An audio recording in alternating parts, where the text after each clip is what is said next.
Hello नमस्ते सम्पूर्ण साथीहरूलाई स्वागत छ मेरो युट्युब च्यानलमा सबैजनालाई।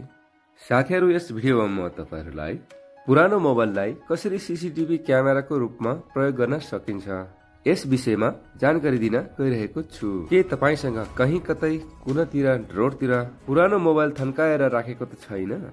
अहिलेको जमानामा जताततै सीसीटीभी क्यामेराको अति आवश्यकता छ।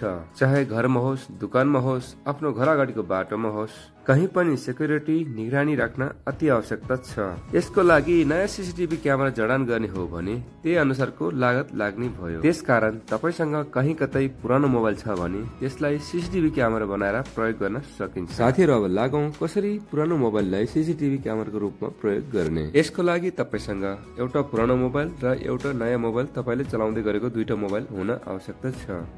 त्यसपछि दुईटै मोबाइलमा होम सेक्युरिटी क्यामेरा एप्स अर्थात SEECITV दुईटै मोबाइलमा यो एप्स इन्स्टल गर्नुपर्ने हुन्छ। साथै यो एप्स चलाउँदा दुईटै मोबाइलमा एउटै जीमेल आइडी प्रयोग भएको हुनु पर्छ। साथीहरू, अब म तपाईहरुलाई पुरानो मोबाइललाई कसरी सीसीटीभी क्यामेरा बनाउने प्रत्यक्ष रूपमा देखाउन गइरहेको छु।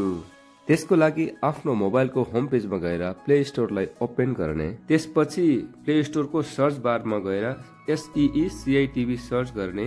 यो प्रक्रिया दुईटै मोबाइलमा गर्नुपर्ने हुन्छ। यस्तो प्रकारले यो एप्सलाई दुईटै मोबाइलमा इन्स्टल गर्ने। यसरी दुईटै मोबाइलमा एप्स इन्स्टल भइसकेपछि यसलाई यस्तो प्रकारले दुईटै मोबाइलमा ओपन गर्नुहोस्। त्यसपछि यस्तो प्रकारले परमिसन माग्छ। अब यसरी परमिसन दिँदै जानुस्। परमिसन दिनेमा केही गडबड नगर्नुहोला, किनभने परमिसन दिनेमा गडबड भयो भने यो एप्सले काम गर्दैन। यस्तो प्रकारले परमिसन दिइसकेपछि यो एप्सको टर्म एन्ड कन्डिसन आउँछ। यो टर्म एन्ड कन्डिसनलाई यसरी एग्री गर्ने। त्यसपछि साथीहरू, तपाईहरु देख्न सक्नुहुन्छ दुईटै मोबाइलमा यस्तो खालको इन्टरफेस ओपन हुन्छ। साथीहरू, यसमा ध्यान दिनुपर्ने कुरा हामीले दुईटै मोबाइलमा एउटै जीमेल एकाउन्टले लगइन गर्नुपर्ने। दुईटै मोबाइलमा फरक फरक जीमेल आइडी हालेर लगइन गर्यो भने यो एप्सले काम गर्दैन। त्यसकारण दुईटै मोबाइलमा एउटै जीमेल आइडीबाट लगइन गर्नुपर्ने हुन्छ। मैले अहिले दुईटै मोबाइलमा एउटै जीमेल अकाउन्ट लगइन गरिसकेको अवस्था हो। अब फेरि यस्तो खालको इन्टरफेस आउँछ। अब दुईटै मोबाइलमा कन्टिन्यू बटनलाई क्लिक गर्ने। त्यसपछि यसलाई पनि माथि स्क्रोल गर्ने अनि दाहिनेपट्टि दिएको क्लोज बटनलाई क्लिक गर्ने। अब फेरि अर्को यस्तो पेज ओपन हुन्छ।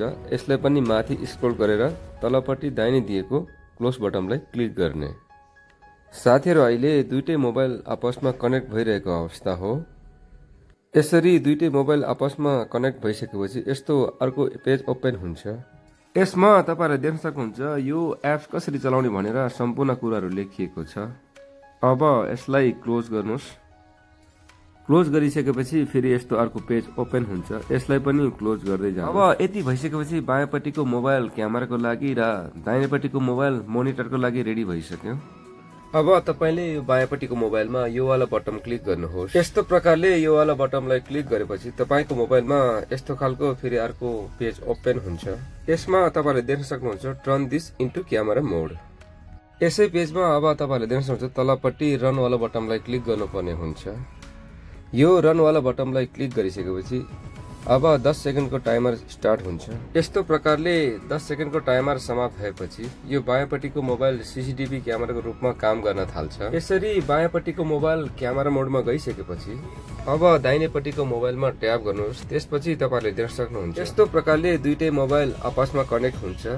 बायाँवाला मोबाइल सीसीटीभी क्यामेराको रूपमा र दायाँवाला मोबाइल मोनिटरको रूपमा काम गर्न थाल्छ। अहिले यो भिडियो फ्रन्ट क्यामेराबाट रेकर्ड भइरहेको छ। म तपाईहरुलाई रियर क्यामेरामा स्विच गरेर रेकर्ड गरेर देखाउँदैछु। यो दाहिनेपट्टिको मोनिटरवाला मोबाइलमा तपाईहरुले देख्न सक्नुहुन्छ थुप्रै अप्सनहरू दिएको छ, जसको मद्दतबाट अर्को क्यामेरा मोडमा भएको मोबाइललाई यसैबाट कन्ट्रोल गर्न सकिन्छ। यसमा तपाईहरुले देख्न सक्नुहुन्छ camera switch button, video of button, sound of button र साउन्ड म्युट बटन।